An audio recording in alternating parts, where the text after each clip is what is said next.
राम रसवाणी हमारे संग सुने राम कहानी। सोमर पवन सुत पावन नामू, अपने बस कर राखे रामू। आयोध सर्व समर्पित के, प्रभु निज आश्रम आन। कांद मूल फल भोजन, दीन भगत तो जान। सोमर पवन सुत पावन नामू, अपने बस कर राखे रामू। इस प्रकार विश्वामित्र जी ने प्रभु को समस्त आयुध समर्पित कर फिर आश्रम में लाकर उन्हें भक्त हितकारी जानकर कंदमूल और फल भोजन करने को दिए। प्रातः कहा मुन सन रघुराय, नर भय याग करो तुम जाए। हम करन लागे मुन जारे, आप रहे मख के रखबारे। प्रातः काल होने पर श्री रामचंद्र जी ने मुनि से कहा कि आप जाकर निर्भय यज्ञ कीजिए।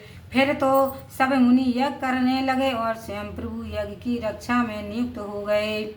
सोने मारीच निशाचर कोई, ले सहाय धावा मुनि द्रोहे। बेनु फर बान राम तय मारा, सत जो जन गा सागर पार। तब यज्ञ हो रहा है, यह सुनकर मारीच ने अत्यंत क्रोध करके अपने सहायकों को साथ लेकर धावा किया।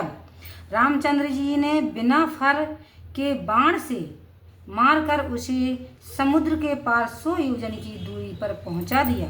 पावक सर सुबाओ पुण्य मारा, अनुजन साचर कटक संघार।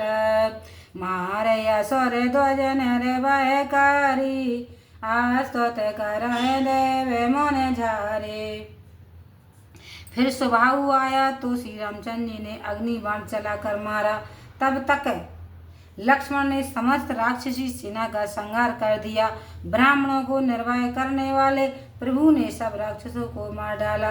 देवतागण आकाश मंडल में आकर श्री रामचंद्र जी की स्तुति करने लगे।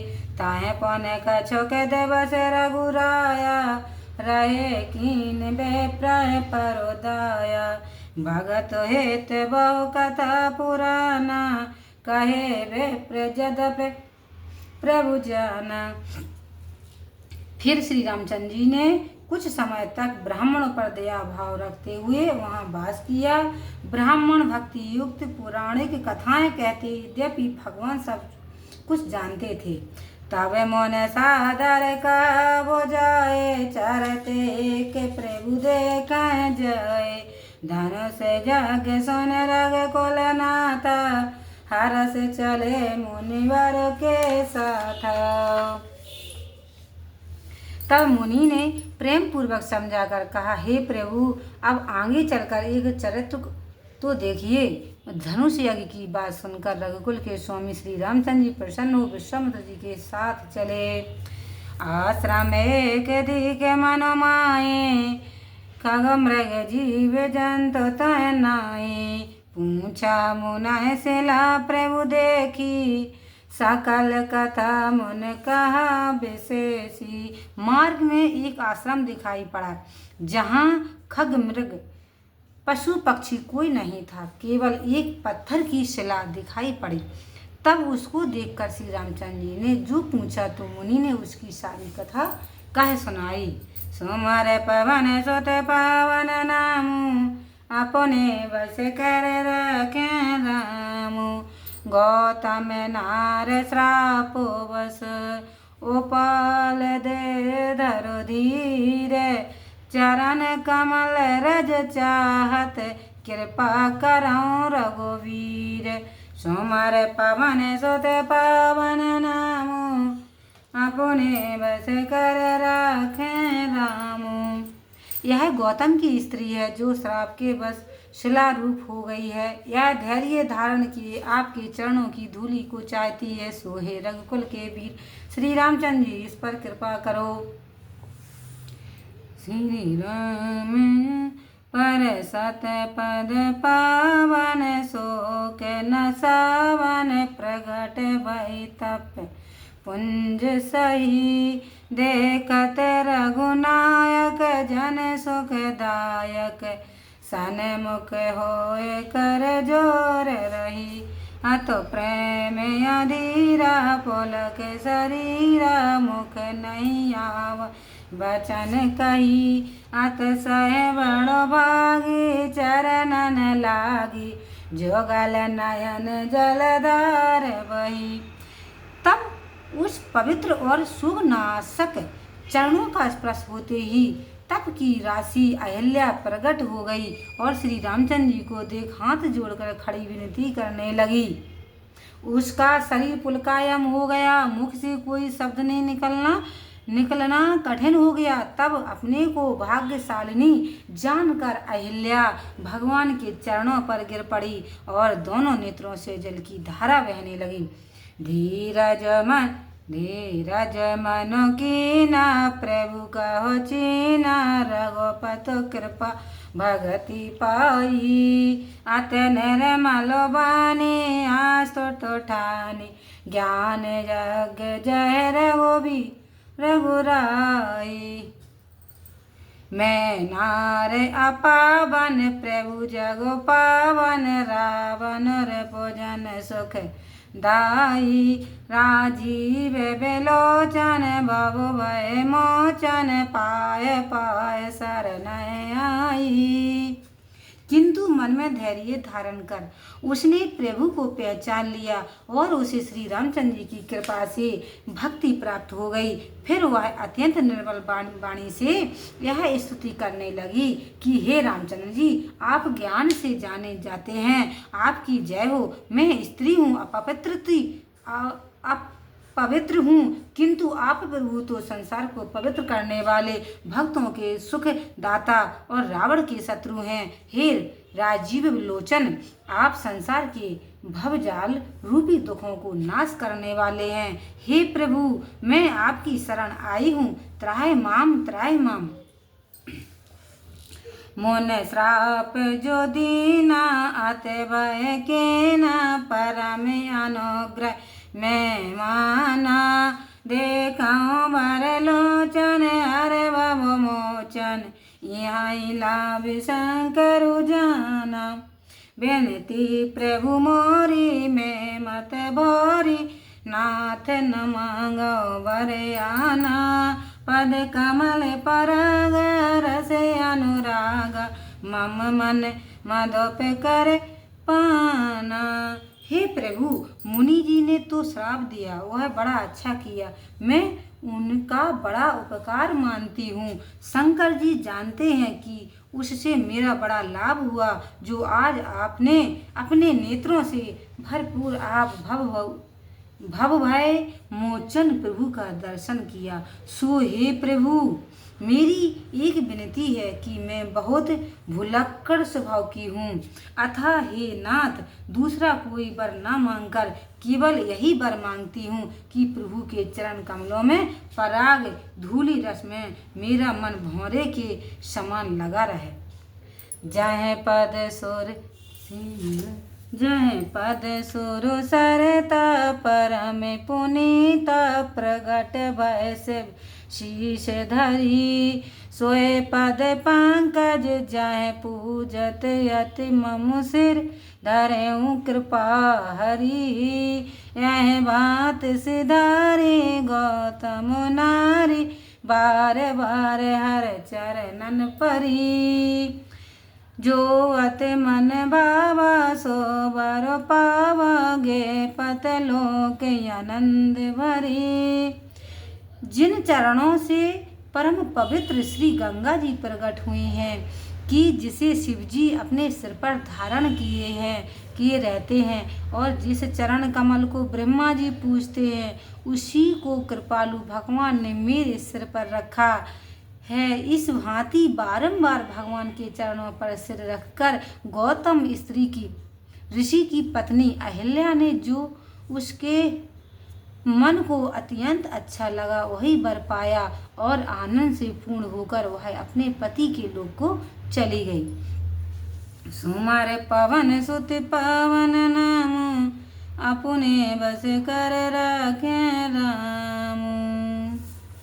जिन चरणों अस प्रभु दीन बंधु हर, कारण रहित दयाल, तुलसीदास सठ तय भजो, छाड़ कपट जंजाल।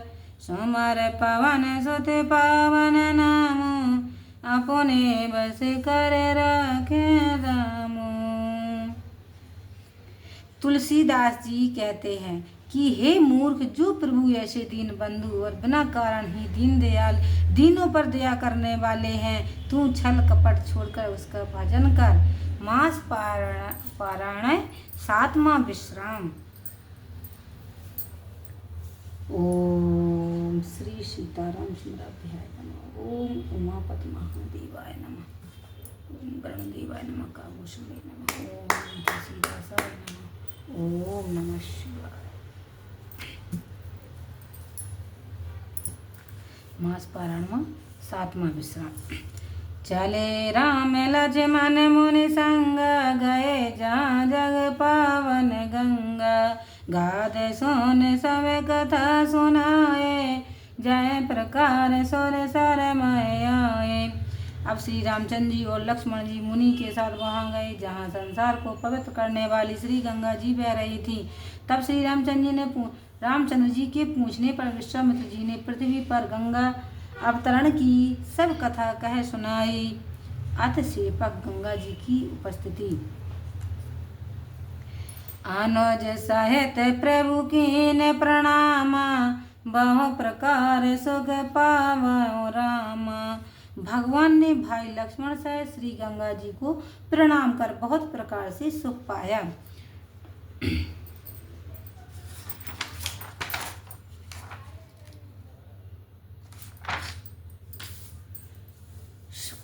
उन सोर सर उत्पत रघुराई, कौशिक सन पूछा सिर नाई। काहे मुन तब कुल माए के राजा, नाम सगर त्यो लोक विराजा। फिर श्री रामचंद्र जी ने विश्वामित्र जी को समस्त बनाकर मस्तक नवाकर श्री गंगा जी की उत्पत्ति पूछी। मुनि ने कहा, हे राम, तुम्हारे कुल में एक सगर नाम के तीनों को लोक में विख्यात राजा हो चुके हैं। तेने के योग भावनी सुकुमारी, के सन श्रेष्ठ सुमति लगो प्यारे। सब प्रकार संपत गुण ब्राजा, सुत बीन मन विसुमय राजा। उनकी कोमल अंग वाली दो स्त्रियां थीं, बड़ी केसनी और छोटी सुमति बड़ी प्यारी थी। उनमें सब प्रकार से संपत्ति आदि गुण तो थे, परंतु पुत्र न होने से राजा के मन में बड़ा दुख था। एक समय वामनी दो साथा, बन तप हे तो गए रघुनाथ। सघन सुफल तर सुंदर नाना, तय ब्रह्म मुन तब तेज निधाना। हे श्री रामचंद्र जी, एक समय वह दोनों रानियों को साथ ले वन में तपस्या के लिए गए। फल सहित अनेक सुंदर सुंदर घने वृक्ष लगे हुए थे, जहाँ तप और तेज के निधान भृगु मुनि वास करते। सोमर पवन सुत पावन नामु, अपने बस कर रखे रामु। साहित नार नृप मुदित मन, रहे बस सतो एक। कीने तप बल देख, भृगु स्तुति कीनी अनेक। सुमर पवन सुत पावन नामु, अपने बस कर रखे रामु। राजा रानियों सहित प्रसन्न मन से 100 वर्ष तक वन में रहे और कठिन तप किया तथा भृगु जी के दर्शन पाकर बहुत सी स्तुति की। काहे न दुख प्रमाण नृप कीना, दे आशीष तब मुनि बरो दीना। नृप रानी सन मुनि अशुभासा, ले ओ सोबर जो जय अभिलाषा। राजा ने प्रणाम कर अपना दुख कह सुनाया। तब मुनि ने आशीर्वाद देकर वरदान दिया। फिर मुनि ने राजा की रानियों से कहा कि जो जिसके मन में आवे वह वही वर लेवे। सोने मोने चरण शेष तेने नावा, देवो नाथ तुम कह स्वभाव। एक कहा एक सुत होना, दूसर सहस 60 सुत लोना। उन्होंने सुनकर मुनीश्वर के चरणों पर माथा नवाकर कहा, हे स्वामी, जो तुम्हारे मन आवे वही वरदान दो। उन्होंने एक को एक पुत्र होने के लिए और दूसरे को सुंदर 60,000 पुत्र होने का वरदान दिया। हरे सत भयो सुभंग बर पाए, हाथ जोर चरणन शरनाए। सहित भामनी अवदहे आयो, हरस सहित कछु दिवस गमायो। वे सुंदर वर पाकर प्रसन्न हुए और हाथ जोड़कर चरणों में सिर नवाया। राजा स्त्रियों सहित अयोध्यापुरी में आए और आनंद सहित कुछ दिन व्यतीत किए। जान सुगेरी नखत सुखदाये, तब के सेनी असमंजस जाए।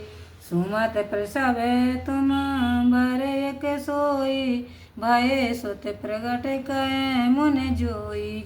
फिर सुंदर घड़ी और सुखदायक नक्षत्र जानकर केशनी ने असमंजस को उत्पन्न किया और सुमति के गर्भ से तूमी हुई, जिसमें से उतने पुत्र उत्पन्न हुए जितने मुनि ने कहे थे। हरस सहित दिए दान नरेशु, पूज्य विप्र गुरु गौर गणेशु।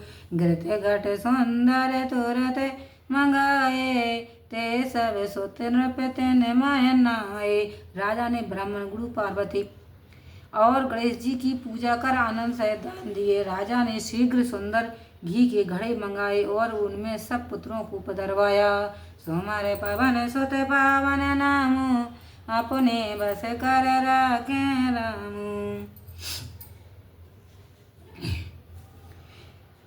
इत वेद भय सकल सुत, पूजे सब मन काम। जाय दिवस निशि हरस बस, सुनाओ राम घन श्याम। सोमवार पवन सुत पावन नामु, अपने बस कर राखे रामो।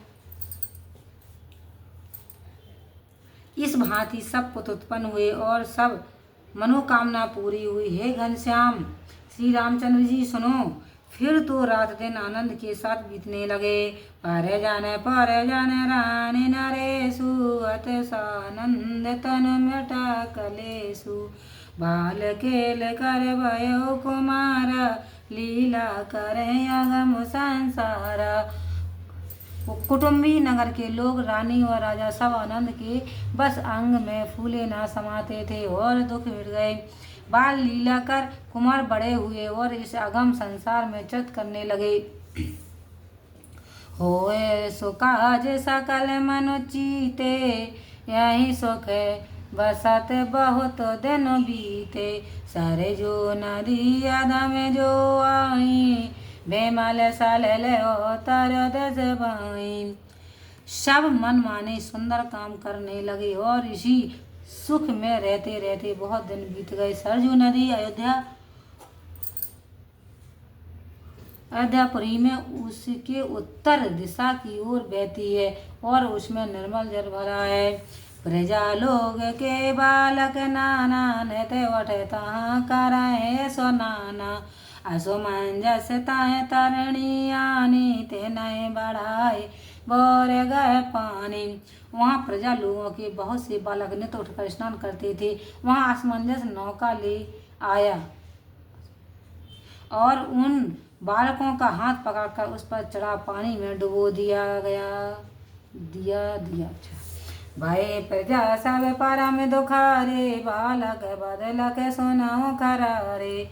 सकल गए जय बैठ नृपाला, बोले बचन नाय पद बाला। हे रामचंद्र जी सुनो, बालकों का मरना सुनकर सब प्रजा के लोग बड़े दुखी हुए।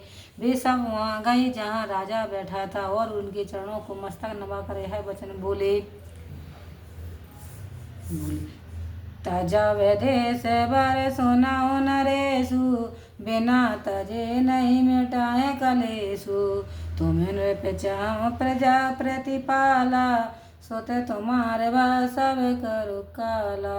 हे राजन सुनो, यह अच्छा है कि हम देश छोड़ देंगे, क्योंकि बिना छोड़े दुख दूर नहीं होगा। हे राजन, आप तो प्रजा का पालन किया करते हो, परंतु आपका पुत्र सबका काल हुआ है। सोमवार पावन सोते पावन नामू, अपने बस कर राखे रामू।